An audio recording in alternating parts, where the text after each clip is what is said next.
Good morning. I like to thank Utah State and this conference for having me. I certainly don't intend to lecture to this group.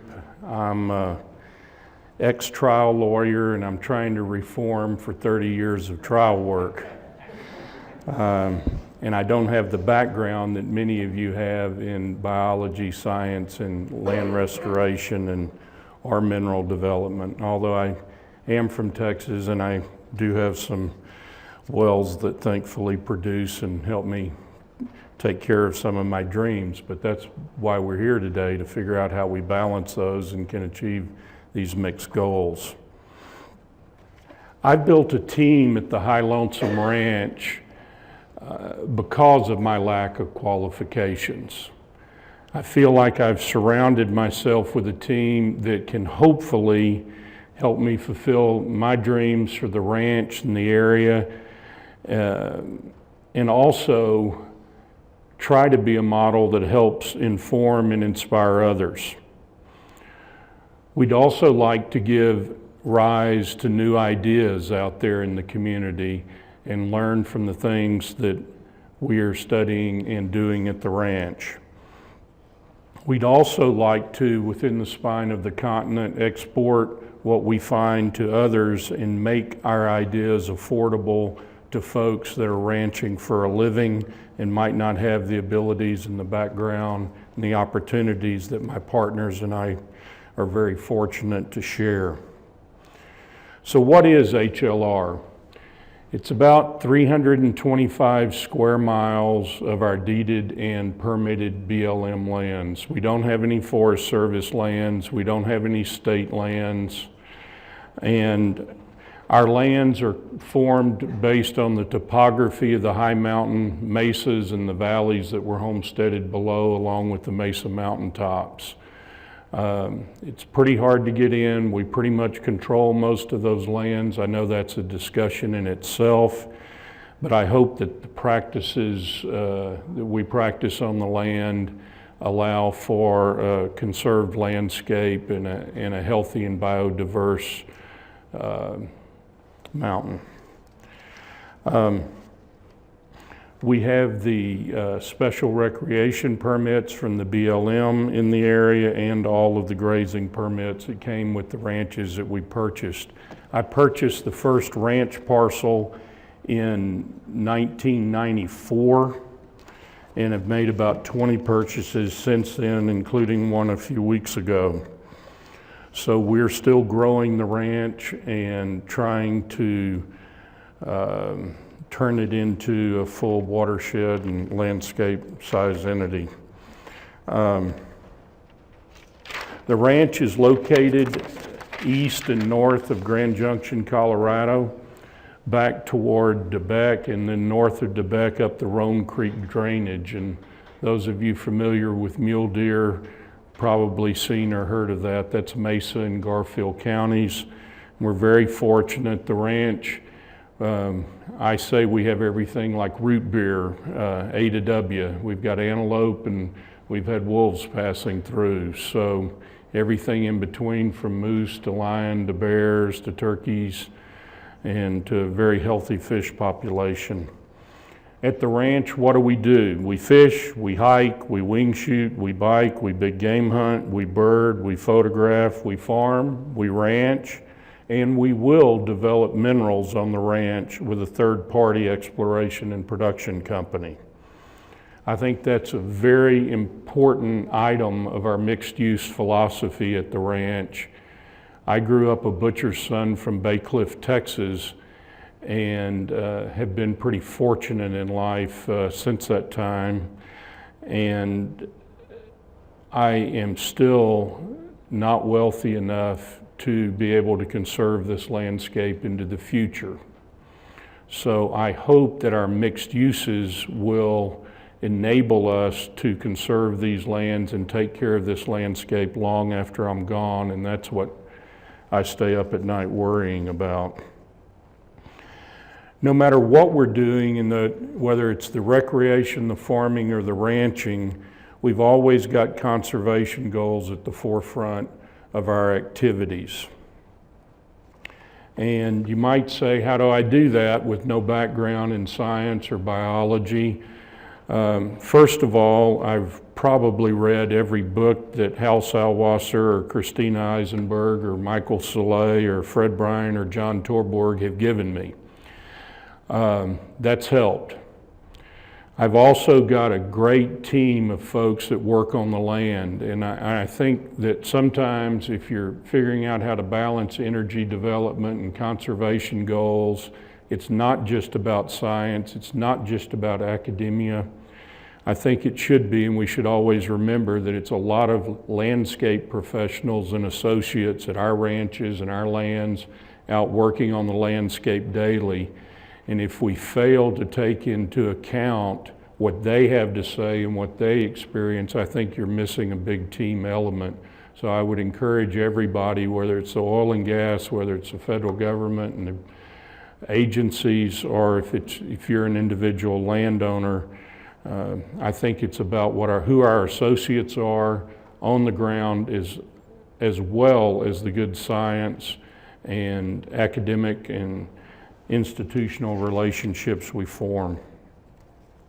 I also think, and what I've tried to do, is associate myself with some groups that have experience in the area and have board members that have experiences and work in focused areas. And those range, I see Miles out there, from the Mule Deer Foundation to the TRCP, the Theodore Roosevelt Conservation Partnership, and Whit Fosberg, to Trout Unlimited, going back to Charles Govan and Chris Wood, the Wildlands Network, going back to Margot McKnight and Michael Saleh, the Dallas Safari Club. I think they're doing great work and interested in science and landscape conservation well beyond the shores of Texas. And many members of the Boone and Crockett Club, and I'd especially like to point out, and I'm sure there's some in this room, I think the Boone and Crockett Club's best work comes from its professional members and the guidance that they can give to folks that work with and around them. To Audubon, I have a partner that works large scale with Audubon, and hopefully many more that some of you might introduce me to. Don't let the legal pads scare you. It's the only form I'm used to using as the ex-lawyer. These people and folks, the scientists, the universities the ranch is associated with, and all of my people on the ground give me the hope that I might be able to fulfill what I feel are my fiduciary and stewardship duties and goals for the ranch. I feel very fortunate to own, along with my partners, such a landscape of a national park size scale. But with that came the nightmare and realization that I needed to do right by it. A friend of mine, Terry Minger, told me once a pig, always a pig, so don't screw it up. And remember, less is more. And being from Texas, that was hard for me to understand. But I've come to learn and appreciate that. And so again, back to this conference, how do we get that balance with less is more, to have the energy development and to also have and share our conservation goals? And I'll get to that in a moment. Where'd my motivation and this big challenge come from, and why did I want this responsibility? I looked up at the moon one day when I was young, and my next door neighbor, a guy named Neil Armstrong, was standing on it. I don't think an interviewer asked me one day, where did you get the drive and determination or the desire to take on these challenges? And I think it was learning to dream. When you look up and the guy that you'd been playing football in the street with, him and his son a few weeks earlier, is standing on the moon, you kind of get a perspective that, as I guess Kennedy said, we can do things that we haven't yet really dreamed of or that we understand. And I think we're at a time and a place in that time in conservation and wildlife and energy development, the needs this nation has, to look at how we dream and where we're going. And that's really, I'm not going to give you any advice or technical advice today, but I guess what I'm here and trying to instill in you or encourage is the ability to really dream and to think outside the box and to look for solutions and to have the dialogue that we really need to find the balance that this conference is about. So what is the vision and mission at the High Lonesome Ranch? I think it's pretty simple. Stewardship of ecologically and economically resilient, compatible use landscapes for generations. Now, how to do that for 20 and 50 and 100 years, well past my lifetime. I think it starts with the ability to fund the landscape into perpetuity. I think that's my biggest challenge of how to care for these lands, how to pass it on generationally, and where to go with it. And then I think second is the interface relationship between neighboring public lands and our private lands and corporate interest. I would be the first, and I think Bob alluded to that earlier, to say that it can be difficult. It's certainly a learning experience. Maybe like Bob said, if I'd known then what I know now, I might have just stayed in Texas dealing with private lands. To have the federal government as your only neighbor has been an eye-opening experience for a Texan in Colorado, which you already face problems just with that. And I really want to say this, there are so many great professionals within these agencies that we've worked with and communicated with, and I've seen some of you out there today or this morning, and I'm very thankful for that. We've learned a lot, but we've got to figure out how to communicate, how to interact, and not be afraid to stand up and seek out innovation and change, not just the status quo. I'm probably not the most patient person in life, so this lesson of working with the federal government has been interesting to me at times, and also a great use of funds, because you can't just deal with local offices on major matters. You've got to have relationships in Washington. That was a learning experience, but that's another speech. Going back to balance, it usually is in our personal lives. It's certainly a balancing act here between our wildlife, our fish, our water, and our land, and our economic and national needs. I think we'd all agree we want dollars in the United States. We don't want them on foreign shores, and for the welfare of our individual citizens and corporate welfare. So how do we do that? I believe it's strongly important, and I'm not telling you anything new, that we've got to have this public and private land interface, because it's going to take both of these landscapes, the public lands and the private lands, if we're going to be successful and have healthy biodiverse landscapes, and especially the connectivity that's necessary between our large public tracts and our private lands for that connectivity. Theodore Roosevelt, in my opinion, had courage, vision, and inspired others. Not just the political elite and the social elite, but also the general population. And that's us. Who among us and our neighbors does not want and wish for a biodiverse and healthy planet, or whole healthy mountain, as Aldo said, with abundant clean water, forests, wildlife, and fish? So what are we doing at High Lonesome to get there? Again, that's what's kept me up at night, and I don't think anybody's ever done this, so I could be speaking to you about failure in a few years if you want to learn from that. Hopefully not. But here's what we're going to do. We're going to make a private offering to 20 families for a legacy interest in the ranch. folks that want to share with me a vision and a dream of basically a new model, almost national park size property. How do we fund that? How do we care for it? And so we're a little bit like a shared ranch concept, going to let folks buy into the ranch and recreate on it and be involved in it. I'm not going to put any of the money in my pocket. We're going to put it all back into the landscape and to an endowment for the lands, because I think the laboratory and the landscape needs to be healthy, as well as what we plan to build. We're going to build what we're going to call the High Lonesome Institute.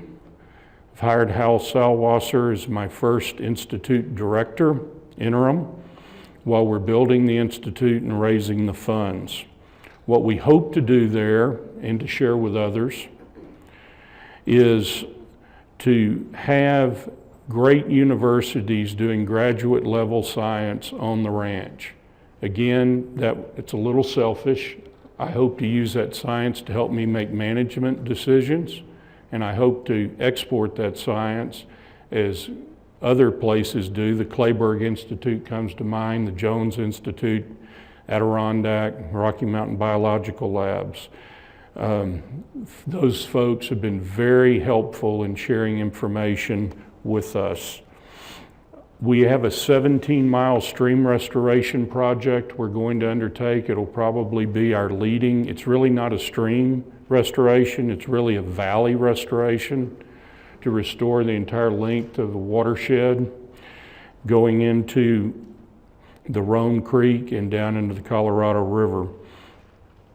We're also going to look at mineral development in the Institute, specific species, sage grouse, grasslands, fish, big game, and also one of the concerns that I have, and it's been a learning experience, how do you conserve lands and wildlife and species and have a mixed-use working ranch and integrate well into the social and economic structure of your town, village, and neighbors. And I think that's something we should all look at as we work in this landscape, the towns and the people around us.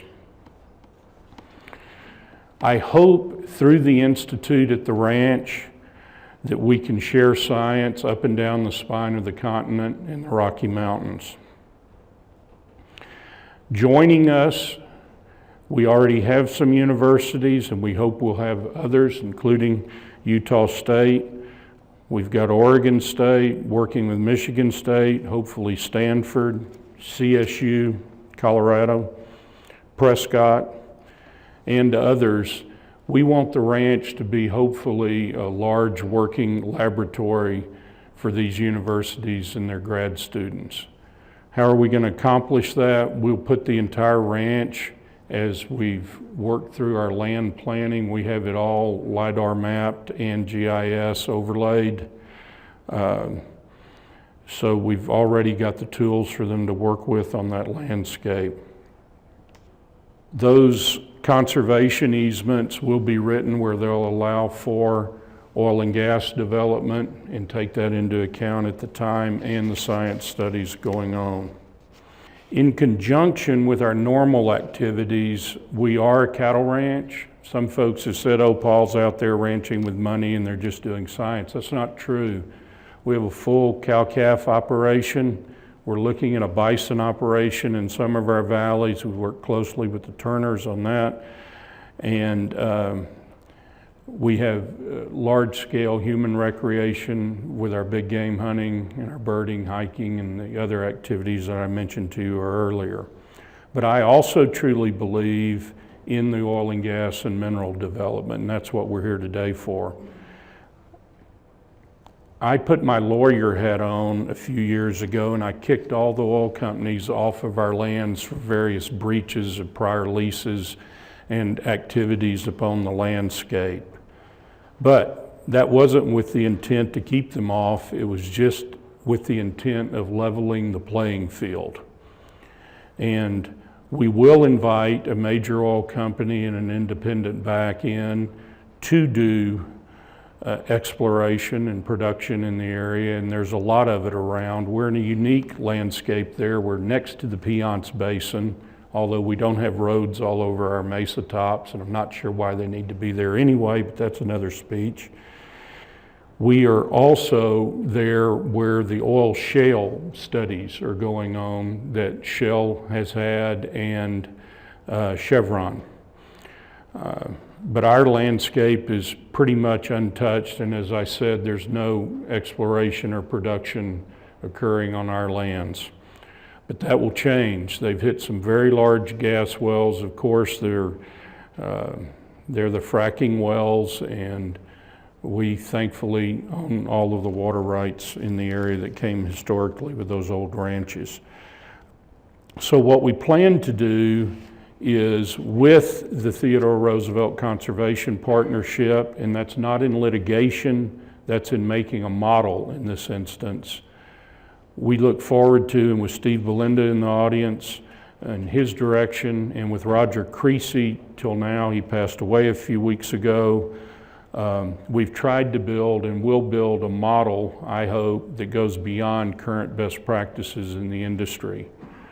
And I hope that the High Lonesome Ranch can be a model for how to do it right and with conservation at the forefront, because the mineral income will also add to the endowment of the ranch and the Institute.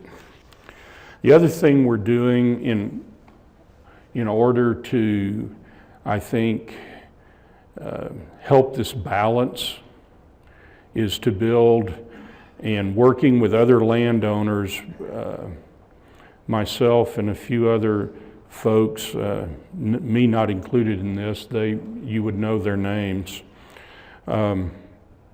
We have started a group that's not official and public yet, but it's called the Western Landowners Alliance. We had 2 meetings over the course of the last 2 years at my ranch, and we had the last meeting at Turner's Vermejo Park Ranch. We had over 15 million acres of landowners in the room and conference that are already signed up for and share our principles and goals. Our goal is 50 million acres of private landowners working together and pulling together for healthy landscapes, biodiversity, and working lands. Those papers should be filed before the end of the year, and I guess will be official and public and registered. Well, what will that institution and new association do? I mentioned in a speech in Ottawa earlier in the summer that that group has a hell of a Rolodex. And then somebody raised their hand and said, "What's that?" And I realized how gray my hair was. That group has a hell of a contacts list. And what I hope we can do with that contacts list of this group, and this group is comprised of names you would recognize and a whole lot of names that you wouldn't recognize, of people paying for and working on the landscape daily to make the land produce and compatible and sustainable use and values. And that's what we're asking of the members of this association. Nobody's telling anybody how to manage their land, but just a set of ascribed goals that we can all wish to achieve. I think this group should greatly be able to influence federal policy and legislation in Washington and trickling down into the states. I hope it can, because I think we need to work more efficiently and effectively. I think it can also work and address land transference issues. If we talk about whole landscapes as the last speaker and how to have biodiversity, we've got to keep these ranches intact. It's not about the 1%, it's about the land. And I think folks, if they can be enabled to figure out how to keep landscapes and what their families have worked for together, would support that. And hopefully that supports wildlife and fisheries. And I think this group and its association and combined goals will hopefully, as Michael Saleh and E.O. Wilson tried to help direct me, provide the connectivity between the public lands and the private lands and the Association for Healthy Landscapes.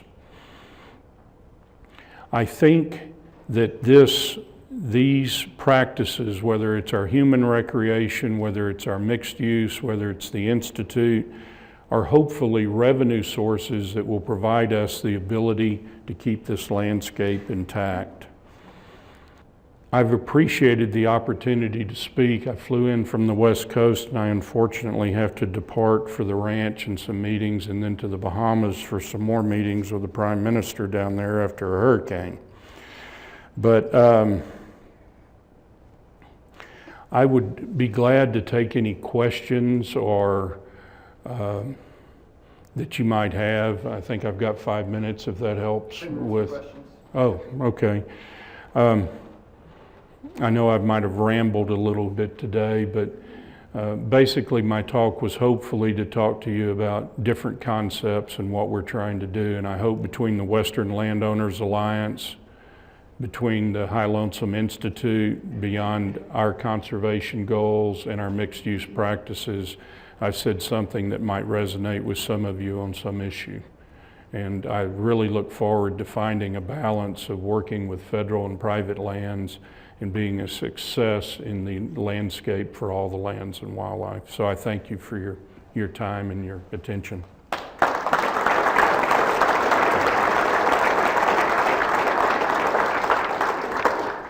I'm glad you brought up the new Western Landowners Association, and I wanted to hear a little bit more about your ideas, how the different land holdings to basically function as core areas within, what is sort of the holy grail for the Wildlands Network and the science of conservation biology, which is the interconnected, protected set of core areas and linkages between them.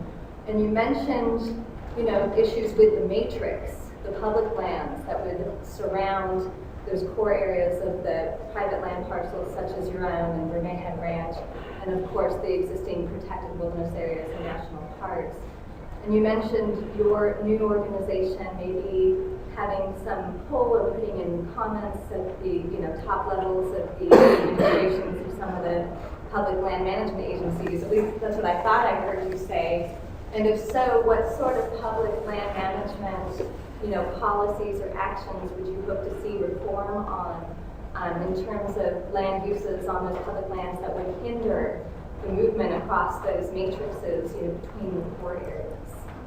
Is that a hard question? The first thing I'd like to say is, I'm not going to try to tell you, and most of you've read, and as you certainly know, my idea in this instance comes through and flows through Michael Soleil, John Torborg, Jim Estes, and Trophic Cascade Science, and really the connectivity issue. I couldn't tell you right now the specific areas that the Western Landowners Alliance plans to work beyond those that I stated in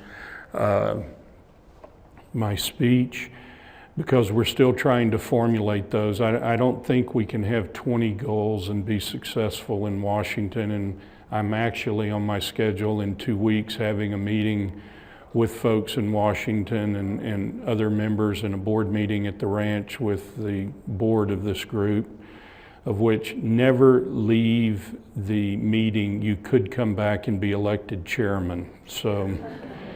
I thought my life was complicated, but somehow I ended up chairman of this group. So I wish I could tell you a little more right now, but I think it'd be speaking out of school. I certainly know you'd probably like some details of what that federal policy and legislation and attempt to influence and interact and work with it would be, but I'd be speaking out of school because I think we've really got to define that, and there's some folks working on that that are a whole lot smarter than I am. I do know that most of these landowners are interested in the transference of lands and the effects in estate planning and conservation easements, and even there's some meetings going on some other ideas. But you did remind me of one other thing. High Lonesome Institute isn't just about the science. What I hope High Lonesome Institute gives, and we're kind of in the middle of the spine of the continent, is a place where divergent groups, whether corporate interest, whether NGOs, say Boone and Crockett and Sierra Club, can learn to communicate.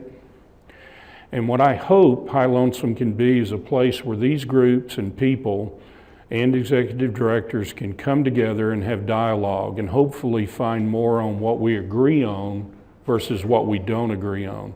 Because I think we've got huge challenges. That's that list of things that WLA needs to interact with. And we've got limited dollars and we've got big mountains in front of us.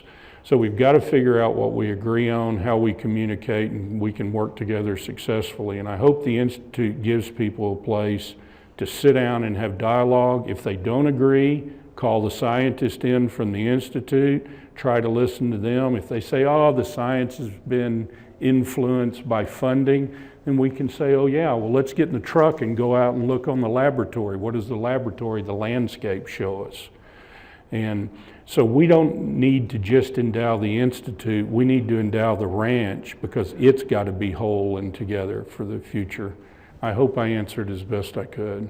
How do you see the output of the Research Institute, presumably science, going beyond the private landowners in your group? How would that be dispersed at some time? So I think I heard you say that you'd like to have all parties learn, agencies and all, from what is discovered or learned through this Research Institute. Do you have a sense or a vision of what that would look like? Communication of information. Again, that's probably outside my level of expertise, but we do want to share it and export it to others that are interested in those. It's not the Western Landowners Association funding this institute, it's me and my partners and those 20 new partners. So I guess what I'd ask you, if you know anybody that'd like to be part of a shared ranch concept, tell them to call me. But we hope very much to have involvement with federal agencies at the Institute.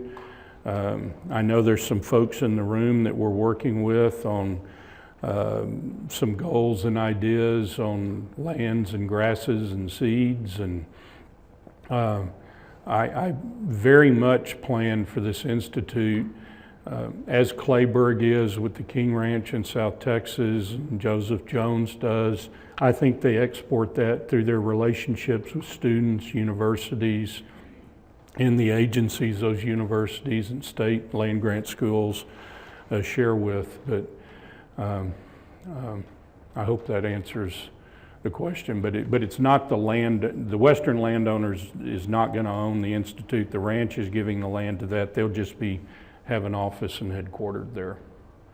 So I hope we're sharing as these other institutions have over the years. And mostly up and down the spine and to the west in science that's hopefully applicable up and down the spine of the continent.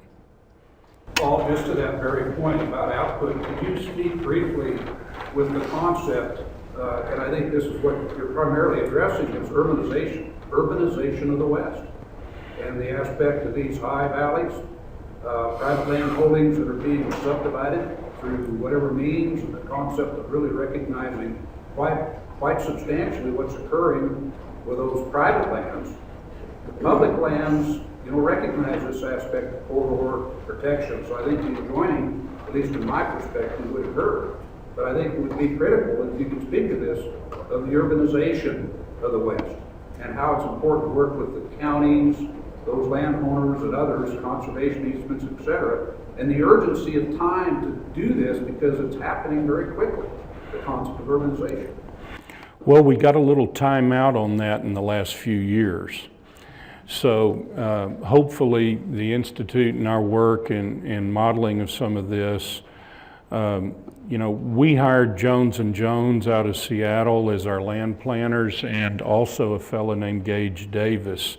So we kind of combined environmental folks that planned the Puget Sound land planned with Gage, who's done some major business corporate development, and looked at what our core areas are. I am very, very fortunate, and I've got to give a hats off to have the partners that I have. I have partners that don't care about return of capital. Has that ever happened in anybody else's life? And one of them, amazingly, is from Vienna, Austria, and I adore her. She says, Paul, you have more bears and eagles than my entire country. And, you know, and that instills in you a need to, I think they have one bear wandering around, poor lost guy in Austria. So how do we do that? And I hope that our landscape can show, with due deference from the federal government and death taxes, and our mixed-use planning with our human recreation, our mineral development, and our farming and our ranching, that this landscape can pay for itself over time so it doesn't have to be urbanized or developed. We're only 6 miles off I-70 and an hour and 20 minutes from Vail, and about an hour, depending on traffic, and 40 minutes from Aspen. And most of my valleys are 20 miles long with no one in them. It's kind of like Vail with nobody home. Imagine that. So, and then the Mesa Mountaintops have we have over 400 miles of roads. You say, oh, Paul, why do you put all those roads on that landscape? You're not an oil company. And, well, they were there when I got here, but they're very rarely used. We use them for access and moving some cattle here or this and that. But we intend with our land planning to have core areas, non-motorized areas, and almost wilderness areas within the ranch, as well as working landscapes, and it'll be well planned. I'd like to thank the Turners, the Bacons. What Bacon's done with mineral development on his ranches in Colorado is astounding. You don't even see or know it's there. But that goes back to what Steve Belinda's working on for us. It's landscape planning. It's not a well at a time and a road at a time. It's sitting down with a federal agency, it's sitting down with corporate interest, and it's ranchers sitting down and having dialogue to work out a landscape plan instead of one BLM lease at a time. And I think if there's a takeaway point it's got to have that balancing, that communication here to be able to accomplish that. But luckily, our ranch won't be subdivided. It could be beautiful home sites up and down the ridges, up and down the valley. And that 20 families that share that with me and conserve this landscape will have lifetime legacy for their family and their descendants. But I hope we can be a model that shows that you don't have to develop it to survive, and hopefully compatible, sustainable, don't take more from the land per year than it can heal itself from, and take care of the wildlife is a way to maybe show others how we can do that. And we'd like to export that up and down the spine. Thank you.